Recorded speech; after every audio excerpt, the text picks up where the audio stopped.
wonder if there'll be a wall with signatures on them. Los Bobos. Backstage.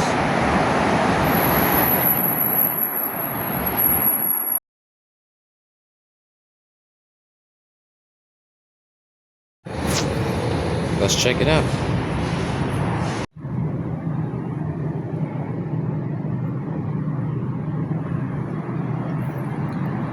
The tour will start soon. It might be me, you know. Let's see. Detail, yeah. Well, this was the theater side, as you can see.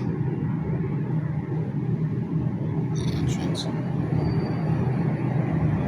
Might it be Wells?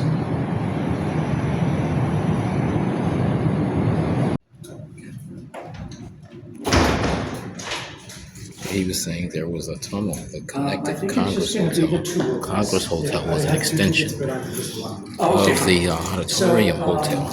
They needed more accommodations. There's another one to the left. We have a drinking fountain. You really feel the settling of the building. It's like a foot settled. You can see it and feel it.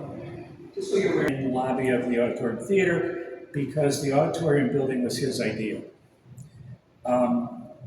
Mr. Peck was a businessman here in Chicago, really kind of a philanthropist. His father had been one of the first European settlers here in Chicago area, was very successful in business. Mr. Peck inherited a lot of money, and he became an attorney, but he was basically one of these late 19th century Chicago boosters, philanthropists, someone who promoted the city a lot.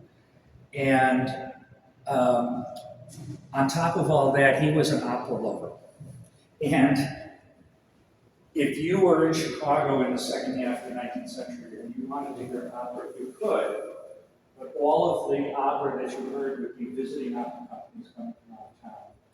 When they got here, they had theaters to play in, but they weren't particularly large. So it was not a good financial proposition for these visiting opera companies to come. Very expensive, and they didn't always make a lot of money. So Mr. Peck's idea was, let's build a really big, and that will encourage these opera companies to visit here from out of town, and it might encourage a permanent opera company to be formed here in Chicago and call this theater home. Both of those things happened. So he had a good idea. The building was completed in 1889. It opened, the dedication was December 9th, 1889, the night of December 9th, 1889. Cost about $3 million to build. That was over budget. They wanted it to be under $3 million, and it came in at over $3 million. Doesn't sound like a lot now, but people buy houses for $1 million now, but back then that was a colossal amount of money. The theater, in terms of sort of Mr. Peck's idea for the building, he didn't just want to build an opera house, though. He wanted to build what he called a theater for the people. And what he meant by that was this theater would host all kinds of events, not just opera and symphony, but drama, political conventions, any kind of mass meeting, rallies, vaudeville, whatever required a big theater, he wanted it to be huge.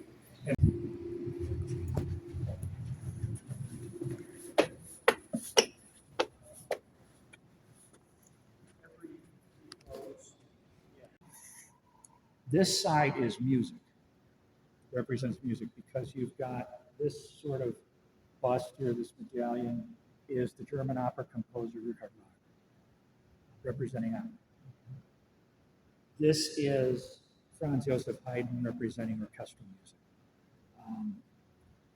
On this side is sort of the spoken word, because you've got Demosthenes, the ancient Greek orator, famous orator, and you've got Shakespeare for drama. Then you got this thing underneath the arch. This has names on it. molded into it. It's a little hard to see because of the speakers and everything. But the names that are on this thing are not only European composers, but European composers who wrote vocal music, like operas, early form of opera, oratorios, things like that. And again, that was a lot of what people heard in this theater in the early years. What this piece is called a reducing curtain. Okay, it's not a curtain because it's made out of fabric. It's actually made out of plaster and iron and wood. Mm-hmm. But it's called a curtain because it drops and lifts. And in the original theater, but I'm told they can still do this. They can lift this up into the ceiling about that far. So what that means is they can increase or reduce the size of the stage opening. So you have a big ballet going on, and there's a lot of dance performed in this theater. There has been for many years, but still to this day, probably more than any other form of art in this theater, performance is dance in a given season. And they want to use the whole theater. They can lift this thing up. If they want to make the theater opening smaller, they can lower it. If you have a smaller performance going on. That's one of the things about the theater, especially in its early days. It was very flexible. Even though it's a huge theater, they could make it seem smaller or accommodate smaller scale performances or smaller audiences. Now, or larger audiences. And what I mean by that is when they had the 1888 political convention, they could do something with this stage that they can't do anymore. This is a new stage from the early 2000s, I think. But the original stage could be lifted. The whole thing could be lifted up. And then they would run a temporary floor out, even with the stage about halfway up the main floor of seats, to create this big floor. And when they had the 1888 political convention here, between the number of people they could get on the floor and on the stage and the number of people they could get in the seats and the rest of the theater, they got 11,000 people into this theater.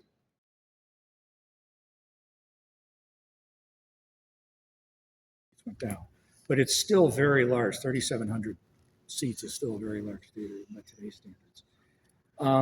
Another thing that was unusual about the seating, especially on the main floor, was how sloped it is, how much it rises as it goes back. Adler was very concerned, first of all, with having clear views of the stage. There's very few obstructed seats in here. And he wanted almost everyone to be able to see the stage unobstructed. And also this slope helped the acoustics, helped to carry the sound back. One of the sort of innovative things for the time was that there are no cross aisles on any of the seating aisles. There's no open aisles going across, like halfway up or something. Right. Adler didn't put those in because he wanted to add more seating where those aisles would be, but he had to make up for that by putting aisles going back more than you would normally have, but shorter aisles going back. But even so, we're never more than 8 or 10 seats from an aisle or a staircase in this theater. Another thing about the seating that I'll talk more about when we get towards the end of the tour is there are boxes, two levels of them on either side. But there are not a lot of boxes in this theater, especially for a theater of this size, and especially, if you think about other grand opera style theaters, there's a lot of boxes. Sometimes the whole side is just row after row, tier after tier boxes, no boxes in the middle. You go to the Civic Opera House, you go to Symphony Hall, 2 rows of boxes in the middle, 2 levels. In the original plan for the theater, Adler and Sullivan did not design any boxes. It's a stage extension. They heard Mr. Peck say theater for the people. Well, he said, who sits in the boxes? These are your wealthier patrons. We can eliminate the boxes and put more regular seating in the theater.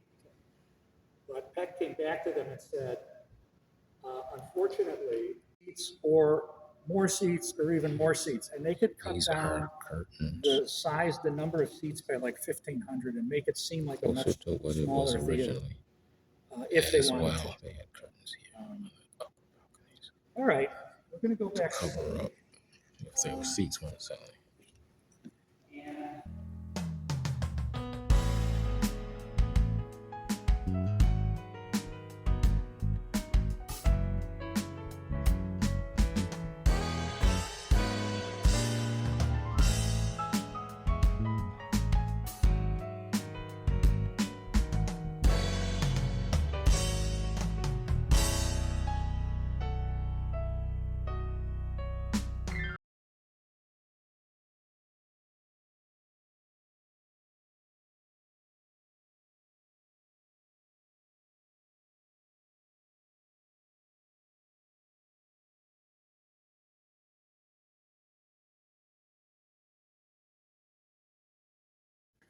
above the level of the stage or to the level of the stage or below.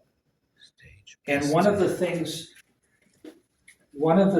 that these were useful for were scene changes. You were trying to get scenery on and off the stage quickly. This made scene changes a lot faster, this kind of machinery. If you look at this picture there, that's the Budapest Opera House in Hungary. That's Mr. Adler went and saw that. And those were new. And you can see how they're underneath the stage level and above. This is how they looked in the cross section here at the auditorium.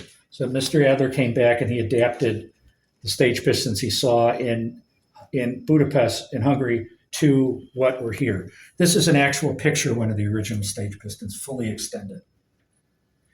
So they could be used in combination. You could raise the whole stage if you wanted to at once, piston. So you could see what they looked like, and it's in its original location. They never moved it. But they also had here what they had in Hungary, which was one of these rollers in the back for different backgrounds. They could have, on stage, they could have cloud effects, moon and stars.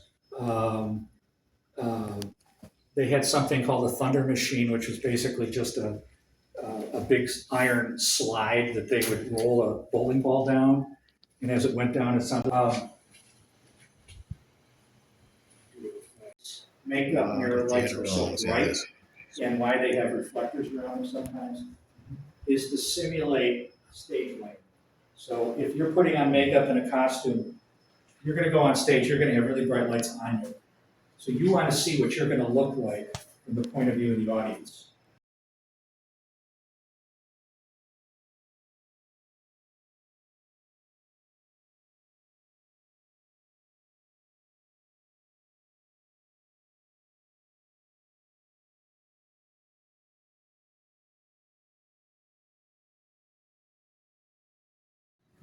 And the words at the bottom talk about soft melodious spring. The one on this side is supposed to be winter because the leaves are off the trees, and it says Requiem of Winter Snows in the wording. The two on the side were painted by the same artist, the French-born artist Melville Fleury. They're restored. And the one in the middle, though, is a different artist, an American artist named Haywood. I think it was Charles Haywood.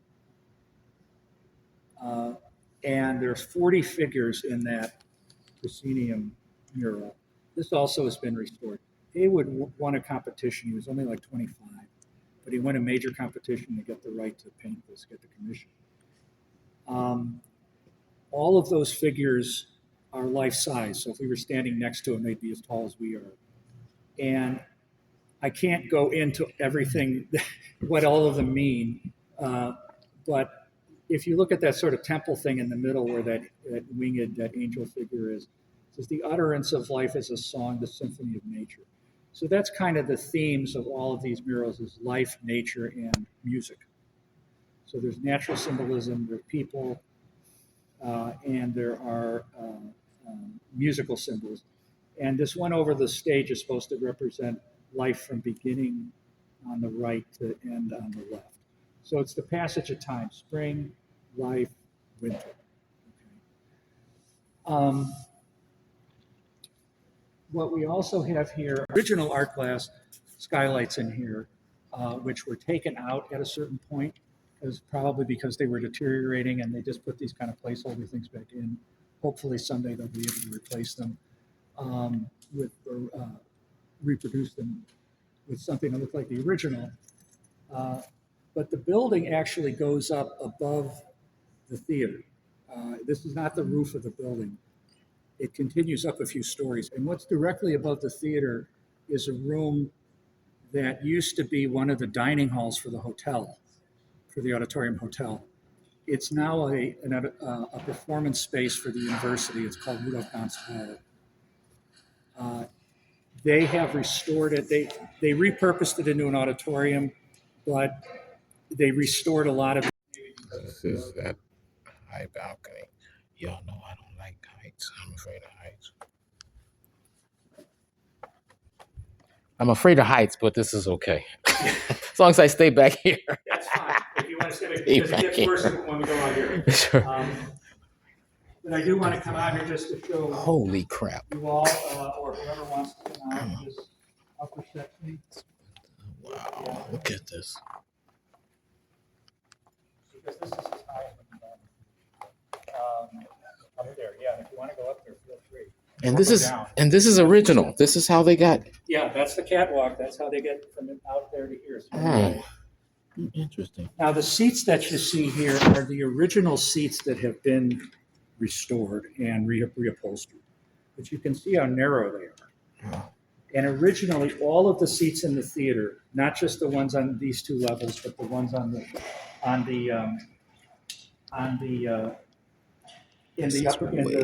first balcony and on the main floor, were this wide.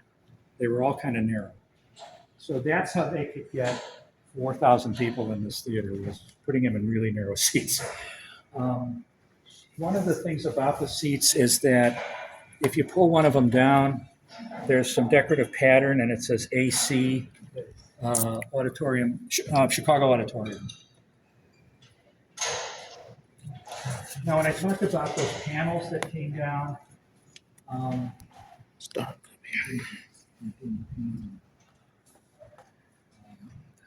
when I talk about those panels that came down, what I was talking about were these things on this building. So what these did was they hinged down from down here. So they came like in like that. Right. So you can see the curve of it. Yeah. Mm-hmm. They just kind of rested on that. Okay. And so when you were down there and looking up, you just saw these curved ceiling sections, fold ceilings as they're known. And it looked just like this. It just looked like the permanent part of the ceiling. You wouldn't even know these seats were here. And they could do a similar thing with the level below.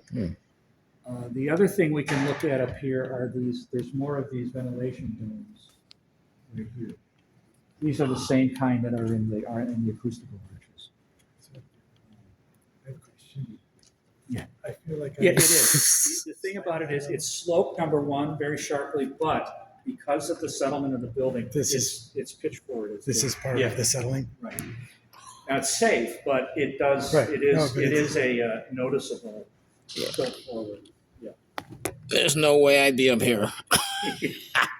So, people wonder that they'd sell these seats today, and they do. If Across a catwalk. right, yeah, because the upper gallery is actually forward of the lower one for the view, right? And it does have that Catwalk. Isn't that something? The stage is incredible. Well, probably they took them out down there to get that scaffolding up here. Tear this building down though when they. Yeah, they almost did a couple of times, like a column. This is imitation. It's called scagliola in Italian because that's the name of the technique. And this is put up like plaster. They lay it out wet. It's got pieces of stone and minerals and coloration and all that. They put it on with like plaster. And then when it dries, they varnish it.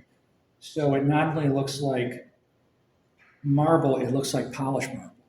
And the neat thing about it is they can make it look like any marble, any real marble that exists, if they, if they have the skill to do that. Why did they use this imitation stuff and not real marble? Because inside these columns are hollow, and inside them, these are concealing the iron beams of the building, the frame of the building, the structural pieces of the building. And it's very hard, it was very hard to get a piece of iron like that inside a solid piece of marble. It also saved them a little money because they could not have to buy marble. This was cheaper, although it was a very high skilled job. There was a company here in Chicago called the Chicago Art Marble Company that made a lot of this. Very popular in the late 19th century. If you didn't want to pay for real marble or get it, have to have it installed. But that's what they ended up calling it. Scagliola. Or this technique, I should say. Mm-hmm. Now the thing about, we're going back to this side. As we come down now to this level and below, the staircases and landings are no longer iron, they're marble. The stairs are marble, and the landings are now tile mosaic. So a lot more decorative. And these are the original tile mosaic landings,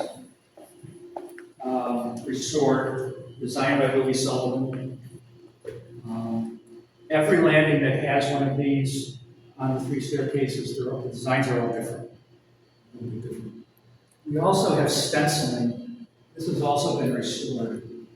There's a lot of stenciling in the building. There was a lot more in the original building that some of it got painted over for various reasons. I don't quite understand. They know what the patterns look like, and they restored some of them. There's not only the stenciling here, but if you look at the ceiling, you've got some of these panels have this gold stenciling as well. And then other panels have this molded plaster, kind of leafy design.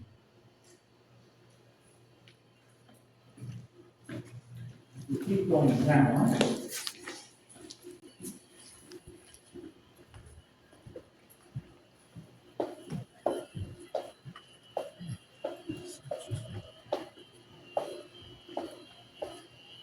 Over here.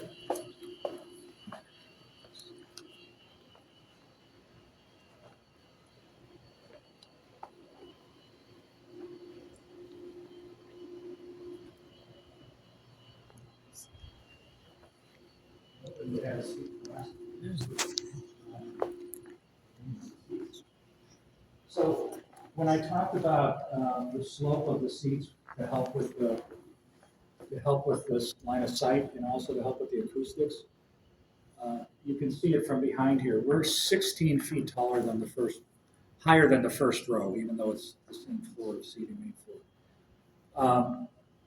We're also underneath an overhang, and acoustically this presented a problem because if, as we have on some of the other floors, there's a solid wall behind the seats, if you're under an overhang and there's a solid wall behind you, as the sound comes back and hits that wall, it tends to lose some of its quality. The tone, it deadens a little bit. So what Adler did was, he knew that, and what Adler did was, he left it open back here so that if you were in these back few rows and you were underneath the overhang, as the sound came back, it just kept going. And it's kind of like surround sound without all of the amplification. The original boxes in this theater on these 2 levels, there were 6 chairs in each of them instead of 4. You not only had curtains behind them, but you also had curtains between. So you could curtain off your box from the box next to you. And then on the first level of them, you see there's those arches that are in the back. There were also arches in front, and I'll show you a little picture which shows those. These are some of the entertainers that have been here. Elton John, of course, there's some date on there. 79, 73. I'm sure they've probably been here more than once. Joffrey Ballet. And some of them are here every year, like the ballet companies. Some of the big names. to handle. Where's the too hot to handle? Grateful Dead. Muddy Waters, 1977. This was the Alf and Haley. She's I can't see these two. This is Alvin Waddles and Marion Hayden, Too Hot to Handle. Yeah. Let's see, we've got Prince, 1982, December. Photo by Paul Natkin. I wonder that's an actual. Okay, let's see. Richard Pryor, 1978. Born in July 28. That's all I think about him. Let's see. Bruce Springsteen, 1977.